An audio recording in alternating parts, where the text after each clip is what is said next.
परमात्मा के लिए कहे जाते हैं। तो ये प्राचीन काल से दर्शन चला आ रहा था, पर समय समय पर जब हम वैदिक दर्शन से अलग चिंतन करने लगे तो बहुत सारे दर्शन आए, जिसमें कहा गया कि नहीं देखो, आपने तो कहा कि हमारा भी अस्तित्व है, जगत का भी अस्तित्व है, परमात्मा का भी अस्तित्व है। तीन अस्तित्व बताए मैंने, वृक्ष अर्थात जगत, फल का खाने वाला जीवात्मा, फल देने वाला परमात्मा। लेकिन कुछ दर्शनों ने कहा कि नहीं, कोई अलग नहीं है, जीवात्मा भी अलग नहीं है, फल भी अलग नहीं है, हम भी अलग नहीं है, एक ही है, और जो है सब क्या है, वो ब्रह्म है, ईश्वर ही सब कुछ है। ये किसने कहा? आस्तिक दर्शन। तो आस्तिक दर्शन की धाराओं का वर्णन लंबा नहीं करूंगा। वहां त्रैतवाद है, ईश्वर जी प्रकृति। आस्तिक दर्शन में अद्वैतवाद है, केवल ब्रह्म। आस्तिक दर्शन में द्वैतवाद है, जीव और ब्रह्म। आस्तिक दर्शन में विशिष्टाद्वैतवाद है। तो ये सारी धाराएं आस्तिक दर्शन की हैं। लेकिन नास्तिक दर्शन वाले वो ये कहते हैं कि नहीं, कोई नहीं है, हम सब कर रहे हैं। और एक बात और कही विदेश की धरती से, साइंस रिप्लेस द रिलीजन। विज्ञान ने धर्म का स्थान ले लिया है, अब किसी धर्म की आवश्यकता नहीं है। और आप कल्पना करिए, आज तो जैसा कुलपति जी कह रहे थे, पूरा विश्व पर्यावरण चिंतन करने के लिए बड़ी बड़ी गोष्ठियां करता है। लेकिन अब मैं जहां से शुरू करने लगा हूं, गुरु जम्बेश्वर जी महाराज ने दो ही धाराएं मुख्य रूप से ली। एक धारा थी जीवन जीना सीखो। आप 29 नियमों को वहां बता रहे थे, हाँ लगा रखे बाहर। 29 नियम जो मैं आपको बता दूं, जो उन्होंने बहुत सरलता से मनुष्य मात्र के सेवन के लिए बताए। और आपको सुखद आश्चर्य होगा, मेरी विद्यार्थियों, बड़े विद्वानों से ज्यादा बात नहीं कर रहा हूं। ये 29 नियम के यदि पढ़ना आप शुरू करें, आप जरा देखना उन्होंने जोर किस पर दिया है, भगवान के चिंतन पर या जीवन के चिंतन पर। क्या कह रहे हैं? 30 दिन तक जनन शुद्धि रखना। दूसरा, 5 दिन तक मासिक धर्म का पालन देवियों माताओं के लिए। तीसरा, प्रतिदिन सुबह स्नान करना। चौथा, जल वाणी और भोजन शुद्ध रखना। पांचवा, संतोष और दया धारण करना। जरा बताना इनमें से कहीं भगवान आ रहा है क्या? विचार करना। जब तक हम इस जीवन में आकर के जीवन का चिंतन नहीं करते तो ईश्वर का चिंतन बेईमानी है। ये बात गुरु जम्बेश्वर कह रहे हैं। गुरु जम्बेश्वर कह रहे हैं, पहले अपना चिंतन तो करो। आपको जो जीवन इतना हीरा मिला है, जरा विचार करिए, हमारे अतिरिक्त जो इस जगत में पशु पक्षी आदि हैं, उनमें और हमें कितनी, आप देखिए, तुलना करके देखिए, आपको हर चीज का स्वातंत्र है, फ्रीडम है, उनको स्वातंत्र नहीं है। आगे गुरु जी कहते हैं शाकाहारी रहना। सबसे बड़ा संदेश क्यों दिया? दूसरे प्राणी भी इस धरा पर रहने का अधिकार लेकर आए। दूसरे प्राणी को भी आपकी तरह प्रसन्न रहने का अधिकार है। दूसरे प्राणी को मारकर खाने का सिद्धांत कहीं भी जीवन को सुखी रखने वाला नहीं है। कौन कह रहे हैं? गुरु जी महाराज। गुरु जम्बेश्वर जी कह रहे हैं, व्यभिचार से दूर, चरित्र पर कितना बड़ा बल है। व्यभिचार से दूर रहना, चोरी न करना, निंदा न करना, झूठ न बोलना, वाद विवाद से बचना, अमावस के दिन व्रत रखना। अगला बात आती है विष्णु का जप करना। है जी, 13वां सिद्धांत आता है विष्णु का जप। अब जरा सोचिए, हमें सब कुछ संसार में मिला है। आज सबसे बड़ी समस्या क्या है कि हम छोटी सी वस्तु देने वाले का धन्यवाद करते हैं। गुरु जम्बेश्वर जी ने कहा कि इस परमात्मा ने आपको सब कुछ दिया है। क्योंकि मैं आस्तिक दर्शन की बात कर रहा हूं, वो बहुत बड़े घोर आस्तिक हैं। और आस्तिक गुरु जम्बेश्वर जी कहते हैं कि विष्णु का जप करना। संस्कृत के विद्यार्थी बैठे हैं यहाँ कुछ, जिन्होंने संस्कृत पढ़ी है या पढ़ रहे हैं? हाँ जी। संस्कृत में विष्णु का अर्थ है, बताइए, विष्णु व्याप्त, जो कण कण में व्याप्त है। और विष्णु का इसकी व्याख्या करते हुए कहते हैं जो संसार का पालन कर रहा है। जब 3 नाम ईश्वर के आते हैं, ब्रह्मा विष्णु महेश, तो क्या कहा जाता है? ब्रह्मा सृष्टि की उत्पत्ति करने वाले, विष्णु जी पालन करने वाले, महेश संहार करने वाले। पर ये तीनों अलग अलग नहीं है, ये वही ईश्वर है जिसका नाम ब्रह्मा भी है, विष्णु भी है और महेश भी है। तो गुरु जी ने विष्णु के जप पर बल दिया।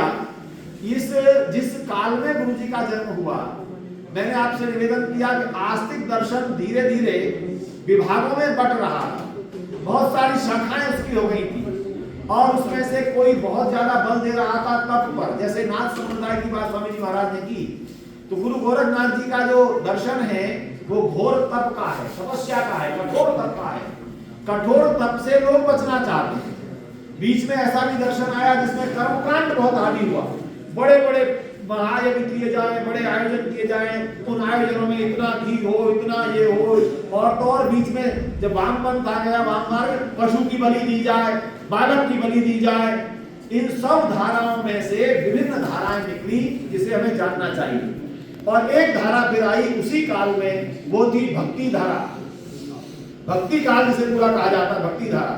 भक्ति धारा में कबीरदास जी हैं, गुरु नानक महाराज हैं, हमारे ओम सुधारवादी बहुत बड़ा आंदोलन कर रहा सूरदास जी हैं, रैदास हैं, ये सब संत हैं। और इन संतों की धारा में एक संत जो गुरु जम्बेश्वर जी महाराज आए हैं, उन्होंने ऐसा कोई नहीं कहा कि मेरा किसी के विरोध में धारा चला। ये बात भूल बताना चाहता हूं, किसी के विरोध में कोई धारा नहीं चलाई और धारा शुरू की जीवन से। क्योंकि जब अति हो जाती है ना दर्शन की, बहुत बड़े चिंतन की, तो उन्होंने कहा कि पहले अपने चिंतन शुरू करिए। अपने चिंतन में जो 29 नियम सरल सरल बनाए, वो मैंने केवल कुछ नियम आपको बताए। इसमें नशा न करना है, हिंसा न करना है। एक इसमें से यज्ञ और हवन पर बहुत बड़ा बल दिया। उसका एक कारण था प्रोफेसर अखिलेश जी, हमारी भारतीय संस्कृति की देन है पूरे विश्व को, कि हम अपने शरीर से दिन में जितनी अशुद्धि पर्यावरण की करते हैं, वातावरण की करते हैं, शरीर से मल निकलता है, पसीना निकलता है, भोजन हम करते हैं, उसका मल बनता है, उसके बराबर शुद्धि करने का कार्य करना। भारतीय संस्कृति कहती है, मैं आपको 5 सूत्र दे रहा हूं, समाज को शुद्ध रखने के लिए परिवार, व्यक्तिगत जीवन, समाज और राष्ट्र, पर्यावरण, उन 5 पर जो शोध भारत में हुआ, ब्रह्म यज्ञ अर्थात उस ईश्वर का धन्यवाद शुरू करना, देव यज्ञ पर्यावरण को शुद्ध रखने के लिए सुगंधि युक्त आहुतियां प्रदान करके पूरे वातावरण को शुद्ध करना, जिसे देव यज्ञ कहा जाता है। देव वृक्ष हमारे देव हैं, नदियां हमारी देव हैं, वनस्पतियां हमारे देव हैं, धन धान्य हमारे देव हैं, सूर्य नक्षत्र चंद्र आदि हमारे देव हैं। क्योंकि देव क्यों हैं?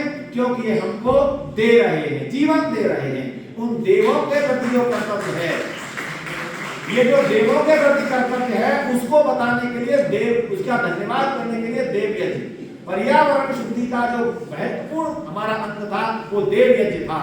क्योंकि हमने जो आहुतियां दी, कई बार हमको लोग विज्ञान के हमारे प्रोफेसर बैठे होंगे, वो कहते हैं कि कार्बन डाइऑक्साइड निकलता है हवन करने से। ये ऋषियों ने कहां से बता दिया? पर्यावरण शुद्धि का माध्यम।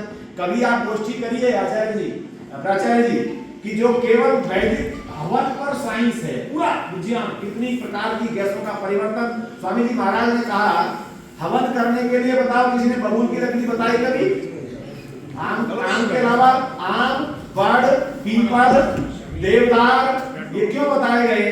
क्योंकि इनका प्रज्वलन करने पर न्यूनतम कार्बन डाइऑक्साइड का उत्सर्जन होता है, न्यूनतम। और उसका परिष्कार कैसे हो जाता है? जब उसमें सामग्री पड़ती, अगर पड़ता है, तगर पड़ता है, गुलगुल पड़ता है, घी पड़ता है, सारी औषधियां पड़ती हैं, तो कार्बन डाइऑक्साइड शून्य हो जाता है और शून्य होकर के पर्यावरण का शोधन करता है। कितनी बड़ी खोज हमारे ऋषियों की रही, जिस पर बल दिया गुरु जम्बेश्वर जी महाराज ने।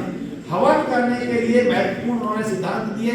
और आत्मशुद्धि, आत्मावलोकन का जो सिद्धांत था, लेखा आप निरंजन लेसी जाची नौना पायो, और 68 तीरथ हृदय भीतरी को गुरुमुख बिरला नहायो। गुरु जी कहते हैं 68 तीरथ तो हृदय के अंदर है, तू तीर्थों के लिए बाहर बैठ रहा है।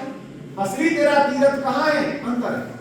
आत्मावलोकन, हम तीर्थों पर जाते हैं देश के नेशनल इंटीग्रेशन के लिए, हम तीर्थों पर जाते हैं देश की संस्कृतियों का ज्ञान प्राप्त करने के लिए, हम तीर्थों पर जाते हैं वहां के लोगों की संस्कृति को जानने के लिए। लेकिन यदि कोई ये कहे कि तीर्थ केवल हमारी आत्मा, उसके लिए गुरु जी महाराज कह रहे हैं कि अपनी आत्मा का लेखा निश्चय कर, निरीक्षण कर। आगे सांसारिक माया में फंस करके केवल भोगवादी संस्कृति जो आज विनाश कर रही है, आप विचार कीजिए आने वाले समय में जो हमको बहुत बड़ा बारूद पर बैठा दिखाई हुआ पीढ़ी दे रही है, उसका एक बड़ा कारण है कि उन्होंने केवल भोग को प्रमुखता दी है। ऐसे eat drink and B Mary, मैं आपसे कहना चाहता हूं, eat you can, drink you can, but you can't be Mary. आप खा सकते हैं, पी सकते हैं, पर आनंद खाने पीने के प्राप्त नहीं होने वाला। खाना पीना साधन है।